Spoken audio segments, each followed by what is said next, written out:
Hello, welcome to another edition of Oklahoma Politics and You. I'm your host, Steve Byas.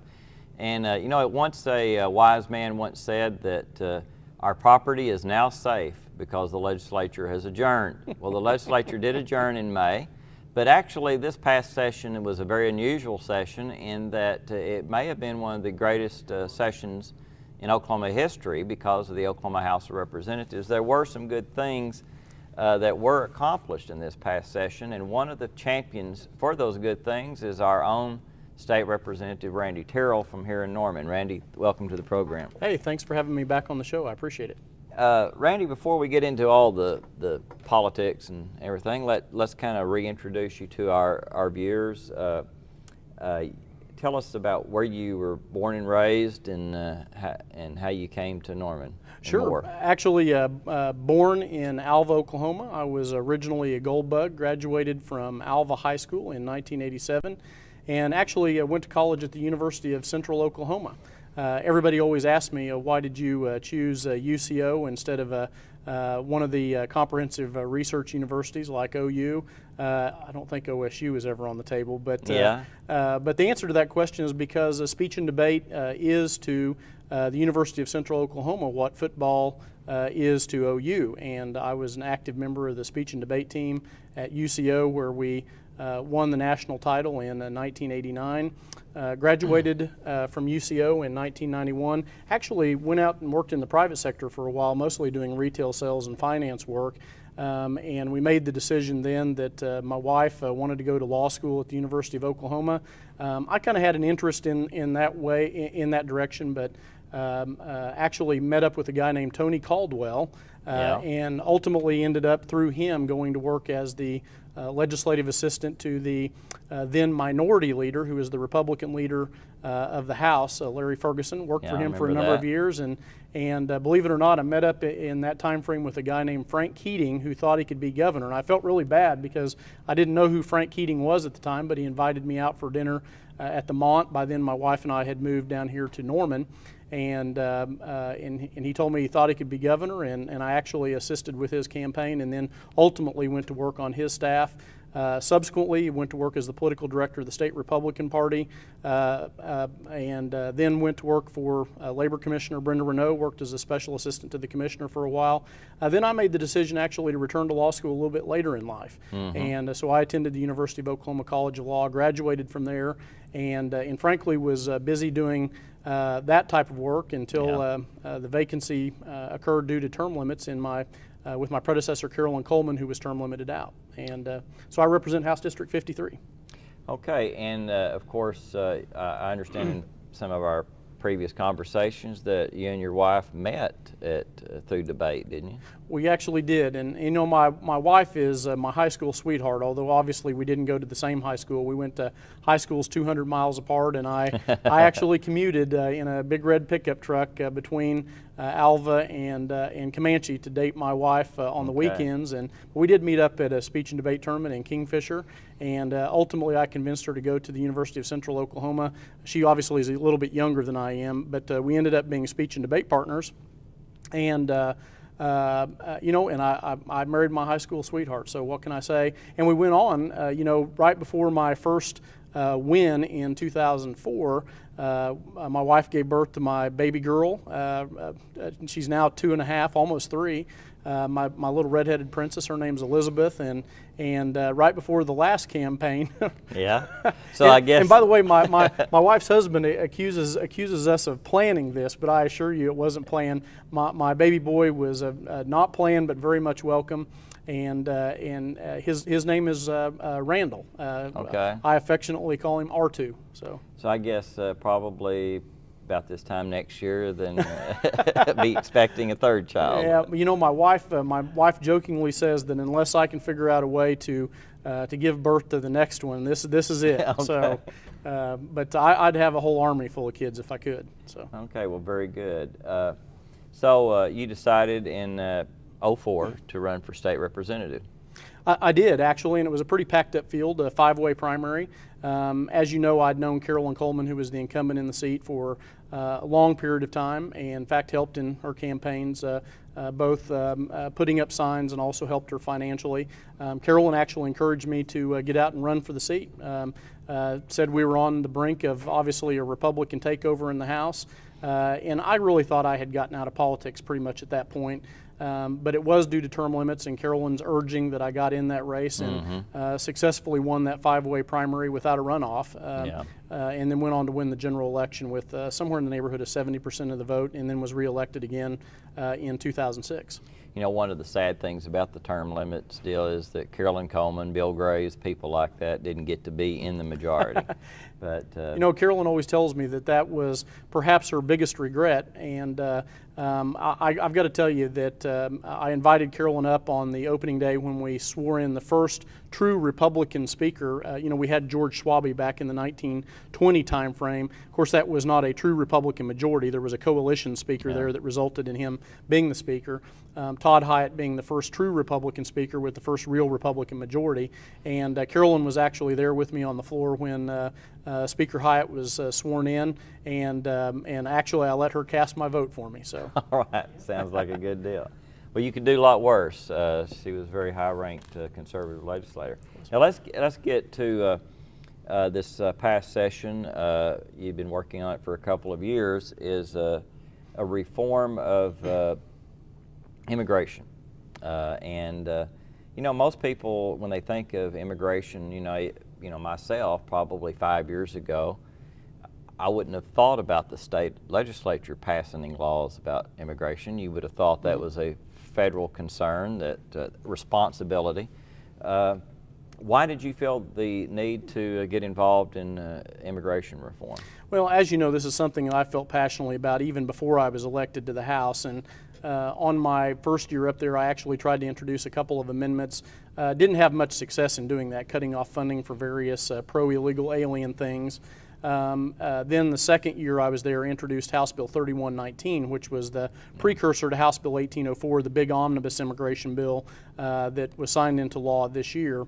And you know, got a lot of experience doing that. I really didn't have a background dealing with federal immigration law. Came to meet a nice guy named Mike Hethman, who was the general counsel of the Immigration Reform Law Institute, who had some very kind things to say about our bill.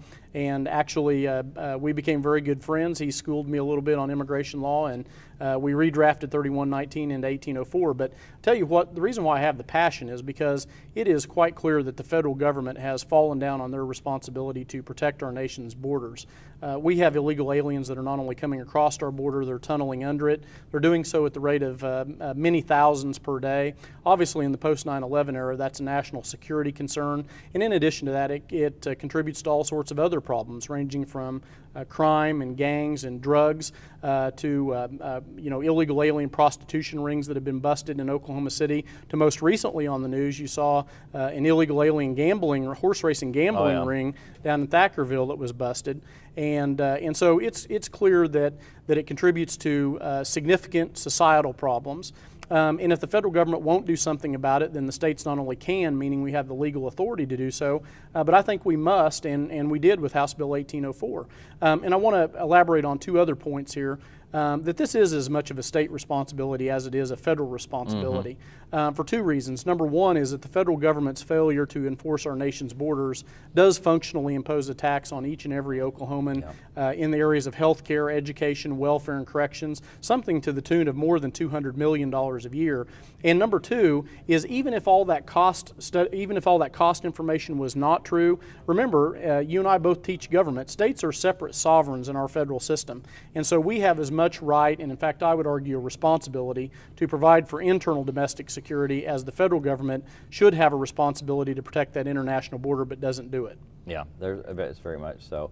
Now, one of the things that, before we get into the specifics of what you did with your bill, many people say, well, like you take Lindsey Graham, Senator Graham. By the way, he's in trouble in South Carolina for the position that he's taken. That's what I've heard. And you know, he said, we're going to fight back against the bigots. Have you ever been called a bigot over this issue? Oh, sure. In fact, I was called that today. Okay. And it doesn't take long when you get into a debate probably 30 seconds or so for them to call you a racist, a bigot, or a hate monger. And you know, the truth of the matter is that they are doing an incredible disservice to their cause even by saying that. And the people who resort to the name calling, they're really doing that largely as a distraction because they don't want to engage you or me in a debate on the merits of whether or not the taxpayers ought to or ought not to be, in my opinion, be in the business of subsidizing the presence of people who are here illegally, and whether or not we ought to be more stringently enforcing employer penalties against those who knowingly and willfully employ illegal aliens. So they don't want to get into a discussion of that. They just want to resort to some name calling. And let me tell you, it's that sort of thing that in the same way that the mass pickets, protests, and demonstrations with the American flag hanging upside down beneath the Mexican flag did in the spring of 2006 that will gel public opinion against them. And remember, that's ultimately what propelled House Bill 1804 to be enacted into law. Oh, yeah. And I know that I was talking to a friend's, his wife, who teaches outside Houston, and she's at middle school, and she said that one day one of the students said, "Why isn't the Mexican flag flying in our classroom?" And she said, "Well, this is the United States, you know." But you know, things like that kind of make you pause and wonder, do we have a problem? And I think it's pretty clear that we do, in fact, have a problem. And as I indicated, direct cost of illegal immigration to the state of Oklahoma, something in excess of $200 million per year. The indirect cost, about 2 to 3 times that amount, and that doesn't even count the cost, Steve, to private individuals who may be hit by illegal aliens who don't have car insurance, or to private businesses. For example, the single largest cost, illegal aliens showing up at hospital emergency rooms demanding health care. All that taken together costs somewhere in the neighborhood of $500 million or so per year. So we're talking about an enormous financial impact to the state of Oklahoma. It's clear that illegal aliens are in fact a net financial drain to the state of Oklahoma. Well, you know, it's like you say, it's just an easy thing to just call somebody a bigot. In fact, you know, when you teach government, you know, you talk about propaganda techniques, and that's one of the propaganda techniques is name calling. Sure. You know, just somebody, and then people are going to say, "Is he really a bigot?" You know, and they're going to distract you from the issue. But sure. Can you imagine if, let's say, we had a situation where we had hundreds of thousands, millions of French Canadians pouring into the United States, demanding that everybody, you know, change everything to French, you know, and filling up the emergency rooms of hospitals? I think the reaction would be the same. I think it would be, and as I indicated, that really is largely what prompted the framework of House Bill 1804, which is a fairly lengthy and comprehensive bill, but really deals with 4 very simple subject matter. It eliminates illegal aliens' access to driver's licenses and all sorts of official government ID, really aimed at preventing identity theft and fraud. The second part of the bill terminates illegal aliens' access to public assistance or entitlement benefits. Remember, those are things that attach with citizenship, not just with personhood under our Constitution. And number 3 is that it empowers state and local law enforcement to enforce federal immigration law, specifically by mirroring in state law certain statutes, criminal statutes for harboring, transporting, concealing, sheltering illegal aliens. It also creates a rebuttable presumption, by the way, that illegal aliens are a flight risk for bond determination purposes. So they won't be able to get bail. So what we're doing is we're functionally criminalizing unlawful presence and essentially eliminating what's commonly known as the catch and release policy here in Oklahoma.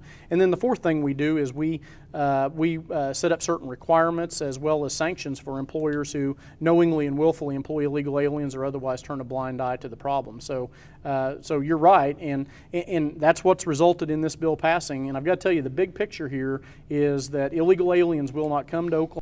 There are no jobs waiting for them. They will not stay here if there is no taxpayer subsidy, and they certainly won't stay here if they know that if they ever encounter one of our state and local law enforcement people, that they will be physically detained until they're deported, and that's exactly what House Bill 1804 does. You know, you remember back during the race for governor that Governor Henry all of a sudden discovered the issue of illegal immigration.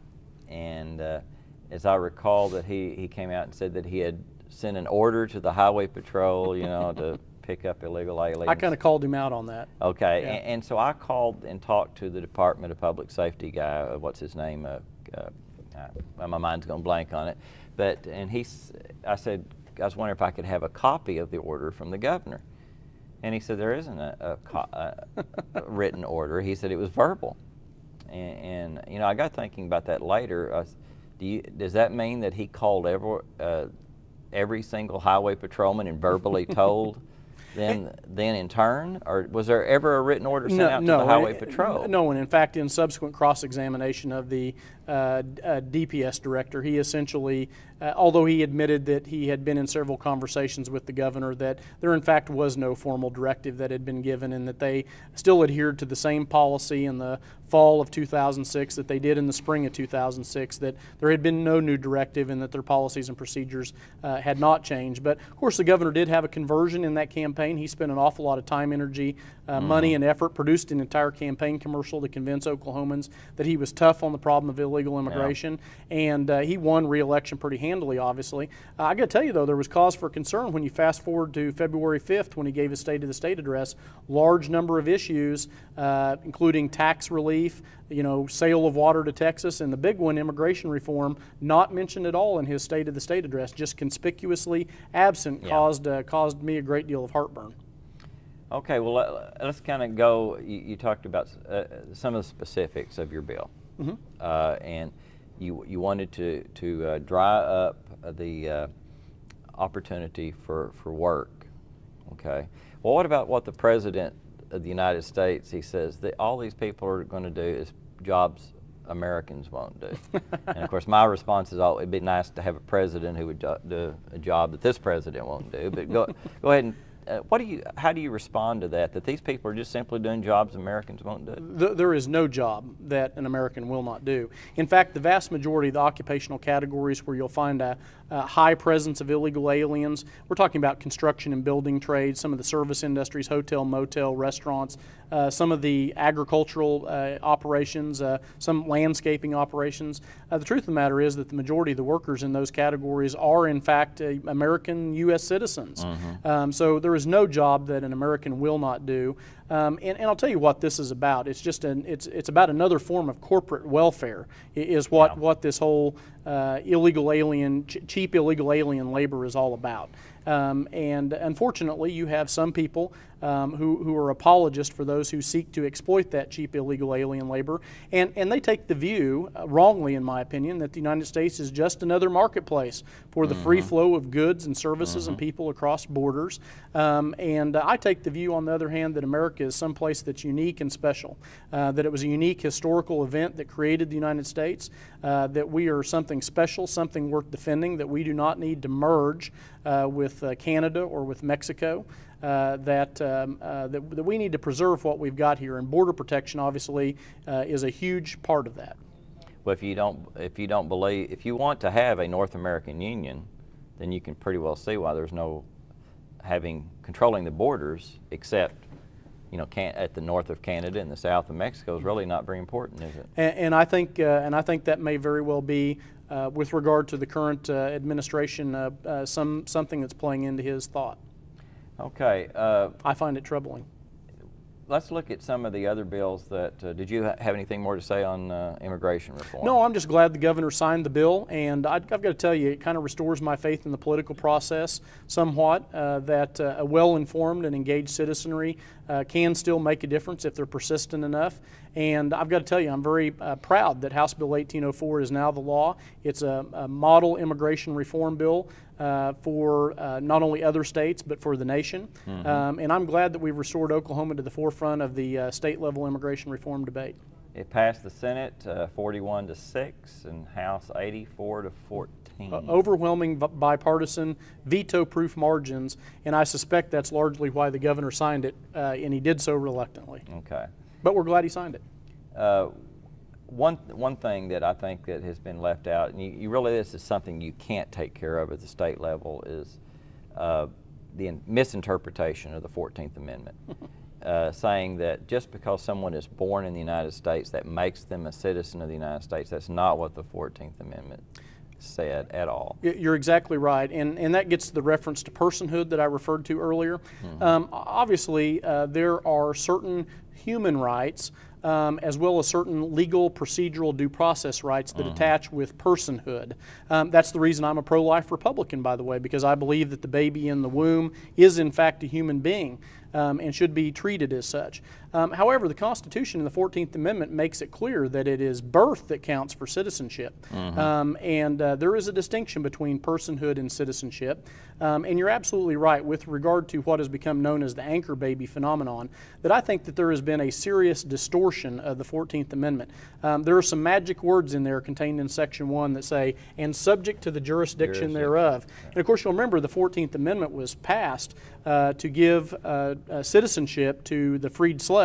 And in fact, at that time, there was discussion and debate about whether or not you had a foreign diplomat here who had children, whether or not his children would automatically become U.S. citizens. There was also an ancillary debate that was occurring about whether or not Indians were U.S. citizens.